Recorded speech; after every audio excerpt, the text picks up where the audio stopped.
Nigeria is bleeding. Nigeria is confused. And Nigeria has been that the general of the Nigerian army, who once commanded troops and defended this nation, could be kidnapped alongside his wife and later declared dead under unclear circumstances is a grave indictment of a failed state. President Tinubu must suspend all 2027 political activities and declare a 6-month national security and economic recovery plan. Lead or leave. On security, an immediate overhaul of the national security architecture. Although a state of emergency has been declared by the President since November 2025, what we are rather witnessing currently is a state of emergency on political opponents rather than security. The nation therefore requires funding on security intelligence, not propaganda. Improve welfare for frontline troops and not wildcards for appointees. Minority caucus meeting last night. We are here to present a text of press conference by the Minority Caucus of the House of Representatives on the state of the nation, held at the National Assembly Complex, Abuja, today, Wednesday, 17th June 2026. Nigeria on the brink. Insecurity, judicial confusion, and a desperate plot to kill the opposition before 2027. Gentlemen of the press, Nigeria is bleeding. Nigeria is confused. And Nigeria is being deliberately pushed to the brink by a government that has elevated 2027 election above the lives and welfare of citizens. We convene this press conference today with a heavy heart, but with unshaken resolve to speak truth to power, because silence in the face of tyranny is complicity. One, the murder of Major General Rabi Abubakar, a national shame. The House of Representatives Minority Caucus condemns in the strongest terms the horrendous murder of retired Major General Rabi Abubakar while in terrorist captivity in Katsina State, and the subsequent release of his wife under questionable circumstances. That the general of the Nigerian army, who once commanded troops and defended this nation, could be kidnapped alongside his wife and later declared dead under unclear circumstances is a grave indictment of a failed state. It is a national embarrassment. It tells the world that in today's Nigeria, neither rank, service, nor sacrifice guarantees safety. What is particularly irksome is that before General Rabi's murder, 2 other generals and commanding officers had been slain in battle without the repercussion of their sad demise visited on anyone or group. While we mourn General Rabi, we ask, if a general is not safe within the borders of our nation, when who truly is? Then who truly is? Not even our respected traditional rulers and monarchs, who have now become easy targets of vicious bandits who kidnap and kill them at will. Our security is in the mud, yet the political class is busy rehearsing new political dance steps, seemingly unbothered. To General Rabe's family, the Nigerian army, and to all patriots who still believe in this country, we extend our deepest condolences. But condolences will not bring him back, neither does it restore confidence in the citizenry. Action will. President Bola Ahmed Tinubu must therefore live up to the title and position of Commander-in-Chief by working out a pragmatic pathway out of this enduring quagmire. At a period in our nation's long-drawn battle with these insurgents, victory was close by, especially with the presence of machineries in the front lines. Today, no one is sure what the strategy, if any, is. So until the administration defines a clear vision and pursues it with purpose, bandits continue to encircle the entire country, moving from Niger to Kwara, Oyo to etc., without as much as a pushback. General Abe's death must, therefore, evoke an urgent battle cry which proclaims never again. 2. Oyo schools children still in captivity. The normalization of evil. As we speak, school children and their teachers abducted in Oyo State remain in captivity. They are crying, going to school in Nigeria. Can we pause for a moment and imagine the gory conditions of those innocent children and others still in captivity in other parts of the country, in the cold hands of bloodthirsty beasts? This is indeed the new normal under this administration.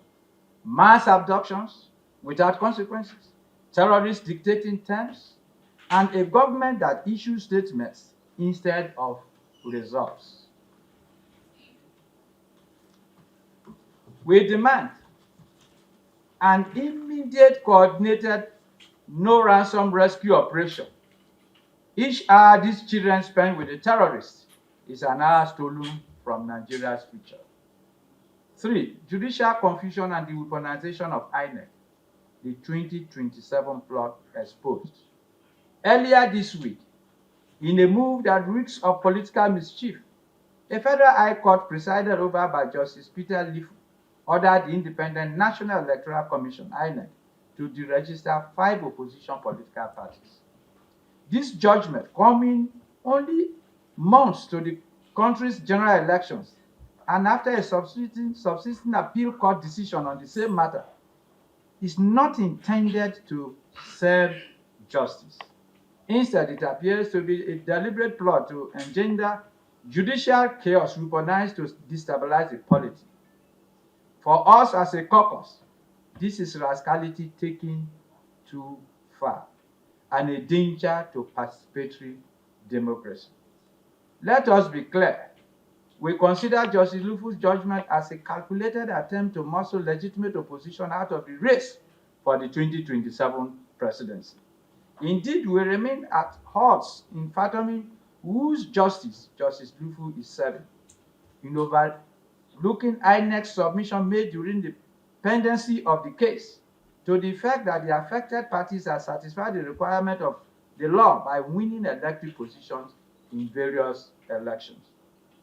Wittingly or unwittingly, by design or not, this latest judicial gambit only adds to the growing list of others which our country's political parties have had to confront in order to be able to present candidates for the 2027 general elections.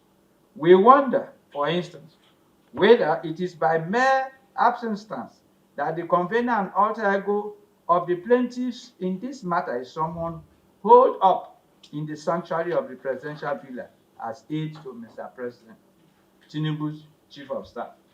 From external manipulations and executive meddlesomeness that kept old political structures polarized, to the attempt to truncate new alliances through institutional bottlenecks, such as the refusal to register new political parties and strict guidelines by the electoral umpire, the whole goal has been muscle all credible opposition out of the 2027 contest.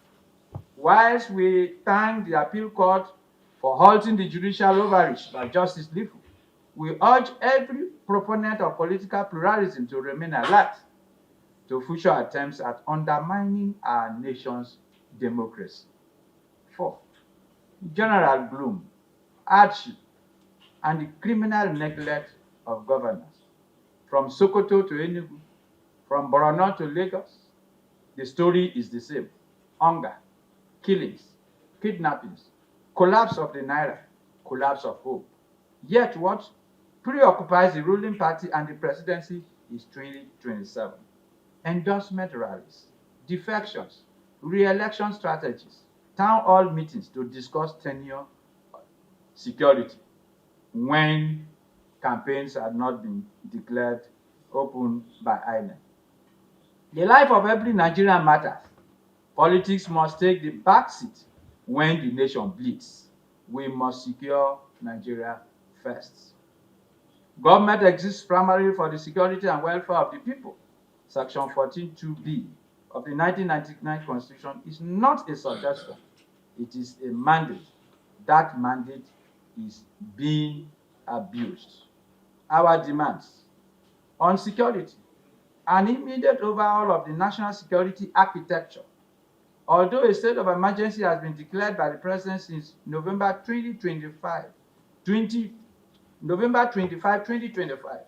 what we are rather witnessing currently is a state of emergency on political opponents rather than security.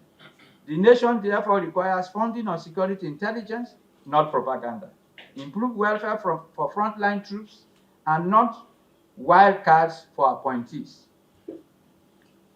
2. On Oyo abduction, launch a special military operation within 72 hours to rescue the school children and their teachers. No excuses at all. 3. On General Rabi, a full, transparent investigation into this abduction and murder. The nation deserves to know how terrorists now kill generals with impunity. 4. On INEC/judiciary, the Chief Justice of Nigeria must wade into the conflicting judgments on party registration to save the judiciary from further embarrassment. INEC must resist being used to sabotage democracy. We will not accept a 2027 election rigged before it begins. And 5, on governance, President Tinubu must suspend all 2027 political activities and declare a 6-month national security and economic recovery plan. Lead or leave. Final words. The attempt to kill opposition parties through judicial ambush, to ignore mass killings while chasing second term, and to normalize the abduction of children in a declaration of war against Nigerians is absurd. We, the minority caucus of the House of Representatives, will not be silent. We will not be intimidated. We will use every legislative instrument to hold this government accountable. To Nigerians, do not despair. 2027 will not be decided in Asoro or by compromise costs. It will be decided by you, the people. The opposition parties will stand with you. The opposition will not be muscled out. Nigeria will be rescued. Thank you, and God save our nation.